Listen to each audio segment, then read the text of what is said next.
Hello po mga kababayan, nagbabalik po muli ang inyong lingkod, si Katambay Manong po. Dito po sa Tambayan mga kababayan.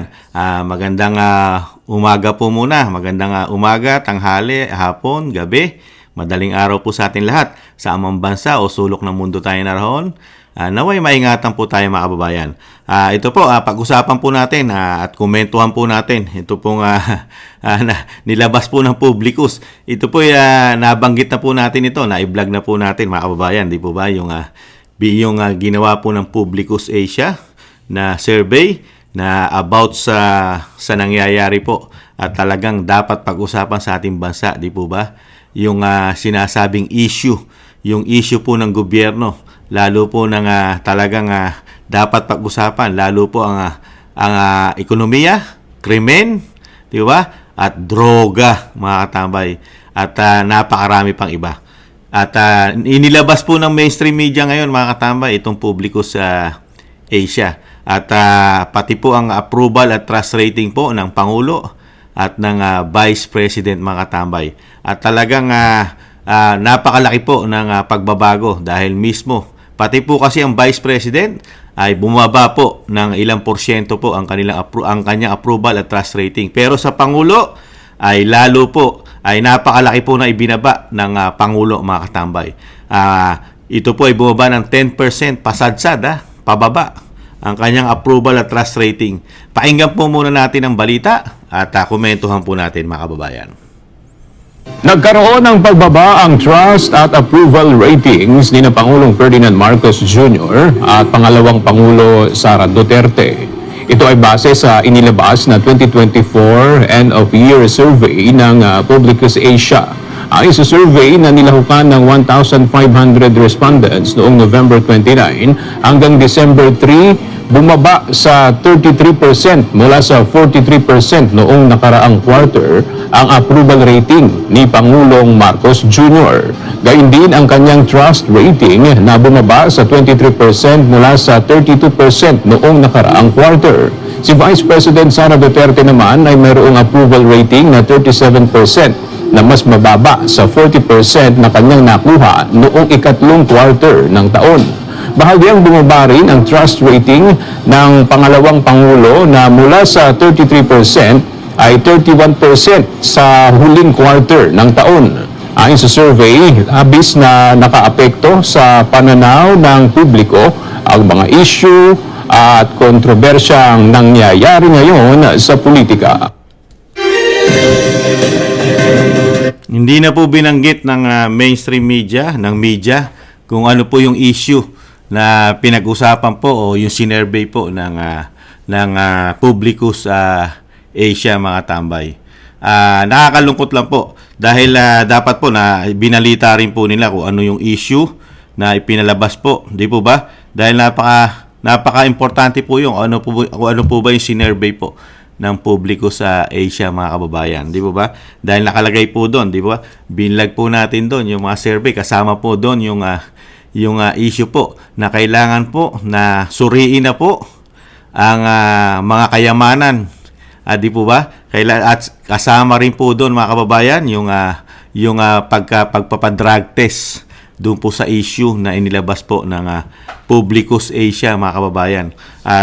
Ito po muna, tingnan nyo po yung approval at trust rating ng Pangulo, mga katambay. Napakalaki po ng ibinaba niya, mga katambay. Kung nakikita nyo po. Yan po yung sa Pangulo, mga katambay. Ang Pangulo po ay ito pong last quarter kasi po nung nakaraang third quarter ay ito po nilabas nilang fourth quarter ay napakalaki po. 10% po halos ang binaba ng approval at trust rating po ng Pangulo. Dahil yung approval niya na third quarter, nakuha niya po ng 43%. Ngayon po, fourth quarter ay 33% na lang po. 10% po ang sinadsad. Napakababa po ito, mga katambay, di ba? At ganun din po ang trust rating po sa survey po ng Publicus Asia. Yung 32% niya ng third quarter ay naging 23% na lang po. Halos 10% po ang bumaba. Samantalang yung sa Vice President, mga katambay, bumaba man siya dahil sa dami po ng issue rin na pinataw po sa kanya, di ba? Sandamukal na issue ang ibinigay po sa Vice President, di ba? Pero sa kabila nun, 3% lang po ang binaba niya sa approval at 2% lang po ang ibinaba niya sa kanyang trust rating, mga katambay. Tingnan niyo po sa napakaliit kahit sabihin mo na isang Vice President na lahat ng issue po ay nasa kanya, napakalit na porsyento pa rin po yung ibinaba niya ikumpara mo nung third quarter, mga katambay. Samantalang sa Pangulo, 10% ang ibinaba. Yung 40% ni Vice President ay naging 37% itong fourth quarter, yung approval niya.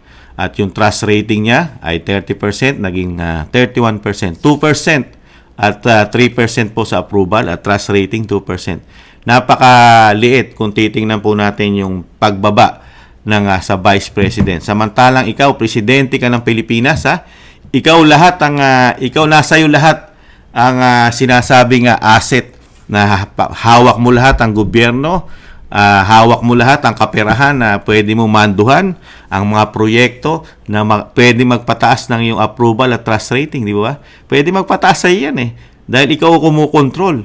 Nasa iyo lahat, pati ang ikaw ang commander-in-chief. Pero sad-sad po sad-sad yung porsyento na nakuha po ng Pangulo. Halos 10% po. Pero po sa mainstream media, mga tambay, ang ibinabalita po nila, ang pagbaba po halos ng approval at trust rating ng Vice President. Hirap na hirap po silang, ibalita na mas malaki po ang binaba po at sinadsad ng approval at trust rating ng Pangulong Marcos, mga katambay. Talagang kasi, kung titingnan mo talaga yung totoo na ginawa po ng Publicus Asia, talaga hindi makakakuha ng malaking survey sa Publicus Asia po ang Pangulong Marcos dahil po sa mga issue po na binanggit po ng Publicus Asia, mga katambay. Ito po ang isa po sa mga ano po nila. Ito po, pakita ko po sa inyo. Yung isa po na, yung mga ilan po na sinurvey po nila dyan, mga katambay.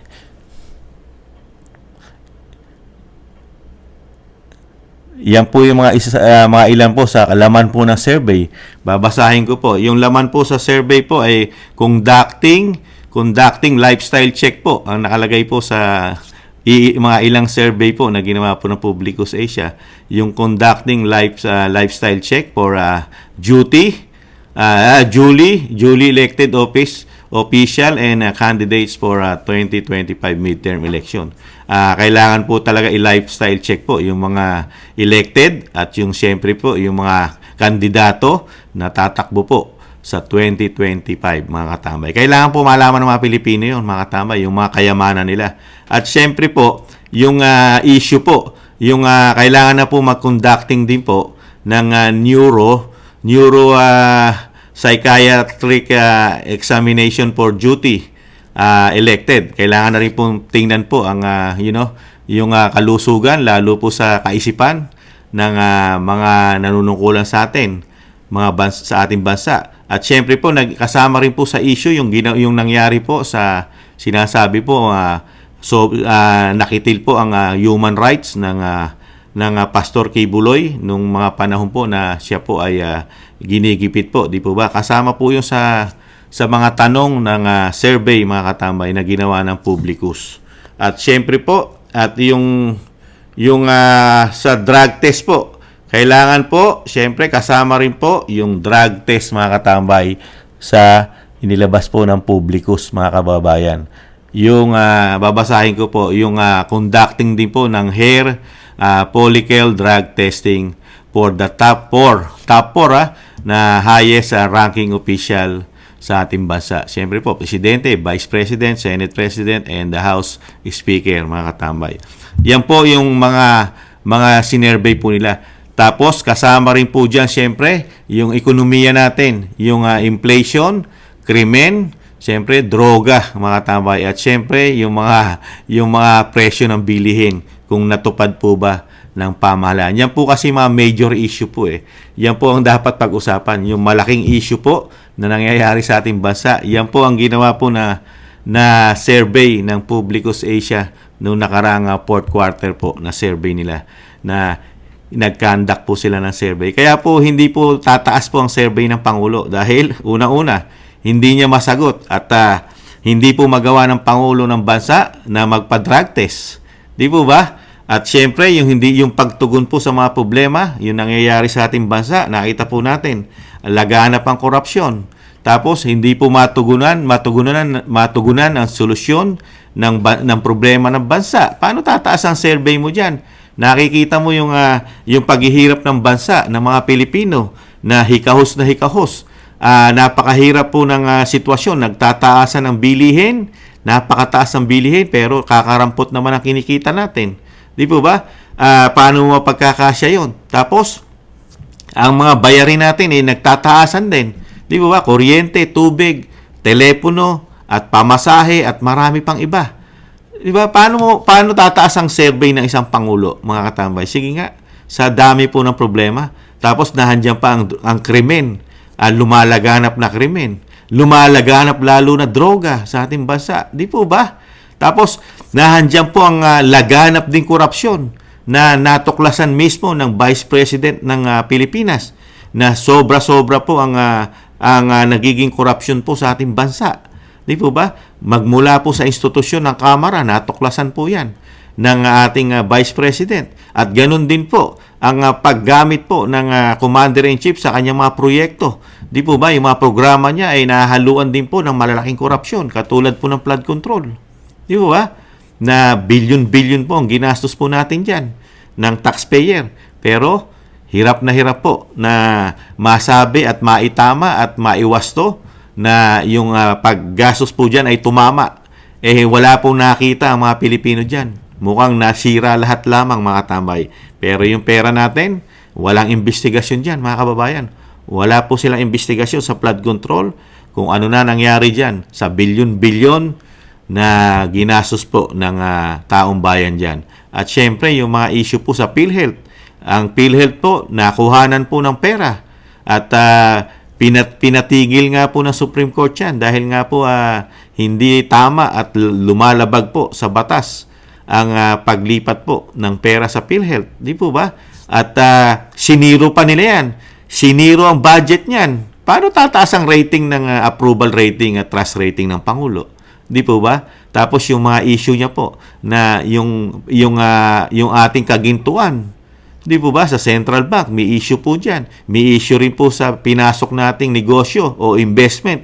Maharlika Investment Fund. May issue po yan At may issue rin po yung kaperahan ng mga miyembro po na nakuhanan din po ng bilyon-bilyon ang ating SSS, ang ating GSIS, mga tambay.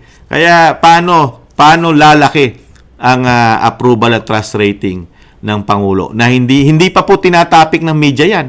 Hindi pa po ini-issue yan ng mga congressman natin at mga senador. Yung mga issue talaga ng gobyerno. Pero kung yan po ay ini-issue po at tinatapik po at pinag-uusapan po sa ating bansa at iniimbestigahan po ng Senado at Kamara yan, yung sinasabi ko po, mga tamay, baka ang approval at trust rating na lang Pangulo, baka 1 na lang, 1 o 2, pinakamalaki na, G's. Di po ba? Hindi pa nga po yan iniimbestigahan yung malalaking issue po at hindi pa napag-uusapan po sa media, sa taong bayan, ang malalaking issue po, lalo po ang kahirapan sa ating bansa. Di po ba? Ang problema po sa droga, kawalan ng napakahirap na trabaho, yung inflation po natin, sad-sad po. Di po ba? Wala halos tayong makuhang trabaho. Ang ating bilihin at ang mga promises po, yung mga pangako, lalo po nga, isa na nga lang yung pangako, hindi pa, hirap na hirap ang gawin, di ba? Isa na lang yung gusto natin na matupad, kahit man lang sana yung bigas, di ba? Maipababa, dahil kailangan po natin kumain na araw-araw, di ba? Pero hirap na hirap po nilang gampanan, mga kababayan. Kaya yung sinasabi po nila na yung rating na ito, halos sa Vice President mo dinadala, pinakamaraming issue ang presidente, mga katambay. Samantalang sa Vice President, yung sinasabi nga natin, dinadala lang nila sa confidential fund, mga katambay. At yung pondo sa DepEd na sinasabi nila na maanumalya raw po ang paggamit at paggastos nito, confidential at ang kanyang budget sa DepEd at yung kanyang walang kamatayang 2022 confidential fund, mga katambay. Pero naglabas naman ang COA. Sinabi ng COA, wala naman sila nakikitang problema o sinasabing maling paggastos ng opisina ng Vice President. At naglabas din po ang COA ng confidential fund ng gastos ng Pangulo at siya ang pinakamalaki sa lahat na nagastos. Di ba? Hindi bababa sa 4.56 billion ang kanyang gastos sa kanyang Intel and Intelligence Fund, mga katambay. Kaya napakarami pong tanong at gustong malaman ng taong bayan na mga issue na napaka-importante po na hindi po itinatopic po ito ng mainstream media at ganun din po ng Kongreso, walang investigasyon sa Senado. Kaya ang mangyayari po nito ay talagang ang Pilipino ay nawawala na halos ang tiwala sa Pangulo. Nakita niyo po ngayon, laglag ng laglag po siya, mga katambay. 10%. Magtatatlong taon pa lang po ang ating Pangulo. Ganito na po nakukuha mo na approval at trust rating sa mga Pilipino. Ilang porsyento pa lang ilang porsyento lang po ang tinanong diyan, mga tambay. Mga 1,000 plus lang po yan na Pilipino ang sinervey po ng Publicus. Paano kung tatanungin mo pa kung ang majority po at ikaw magse-survey sa buong Pilipinas, yung tamang survey, at halos lahat ng tao sa Pilipinas ay ise-survey mo, baka hindi lang 33% ang makuha mo. Baka mas mababa pa yung sinasabi natin, mga kababayan. Sa dami po ng hindi po nagagampanan at medyo o kapalpakan yata na ginagawa po ng ating gobyerno, lalo po sa kaperahan natin. Napakalaking issue po ng kaperahan natin, mga kababayan, na hindi po maipaliwanag. Walang mga investigasyon, walang mga proyekto na napakalalaki po ng nagiging budget po natin taon-taon ngayon. Hindi bumababa po sa 6 trillion. Pero wala po tayong nakikita katulad nung nangyari po ng panahon ni dating Pangulong Duterte na yung ating mga pondo ay nakikita mong proyekto. Build, build, build. Napakarami po. Buong Pilipinas, build, build, build. Pero ngayon, mabibilang mo lang sa daliri mo yung kanilang binubuksang proyekto. At karamihan pang na natatapos ngayon ay sa panahon pa po ni dating Pangulong Duterte, yung kanyang build, build, build. Pero yung sasabihin mo rin sa better more, yung better more, wala po. Wala po halos. Ni hindi man lang lumagay sa kalingkingan. Magtatatlong taon na, mga katambay. Yung isang damukal na build, build, build, yung better more, wala halos. Pero mas malaki po ang ginagawa nilang pondo na national budget po taon-taon. Pero wala halos proyekto na masasabi mong pangtapat o hihigitan pa ang ginawa ng dating Pangulong Duterte. Ang nangyari po, mas hinihigitan lang po nila yung gastos ng taon-taon na ginagawa nilang national budget. Katulad po, dahil po sa panahon ni dating Pangulong Duterte, nahandun lang po tayo sa pagtugon, lalo po sa mga nangangailangan, lalo sa mga sakuna. At nahandyan lang po yung 4Ps. Hindi po pinababayaan yung 4Ps. Pero sa panahon po natin ngayon, pati po pondo ng 4Ps ayon kay Senadora Amy Marcos ay binawasan po ng napakalaki. Ilang bilyon. Biruin mo po yun. Tapos, naglagay po sila ng sarili nilang programa. Yung AKAP, mga katambay. Nakita nyo po mga programa nila. Paano ba tataas ang rating mo dyan? At approval mo, mga katambay. Tapos yung iniisip ng mga Pilipino dyan, gagawa ka ng sarili mo o may version ka ng ayuda, legislative ka, magagamit mo yan sa pamumulitika. O di po ba dahil darating na next year ang kampanyahan at karamihan dito itatakbong muli. Di po ba? Tapos hindi mo trabaho yan. Sasawsawan mo na sasawsawan. Di po ba? Anong tiwala ang ibibigay sa ng mga Pilipino? Korupsyon, krimen, droga. Tapos meron ka pang issue ng pang sarili mo, pang pamilya mo. Droga na ayaw mong pag-usapan sa mainstream media at ayaw tutukan ng mainstream media yung survey ng Publicus Asia about sa sa conducting hair follicle drug testing, mga tambay. Biruin nyo yun. Hindi binalita yan. Wala man lang sinabi ang mainstream media dyan na kailangan yung mga issue at kailangan na rin magpa-drug test po ng Pangulo. Dahil nga yung sinasabi ng mga kababayan natin, bakit hirap na hirap ka magpa-drug test? Kami nga, nag-a-apply kami ng trabaho.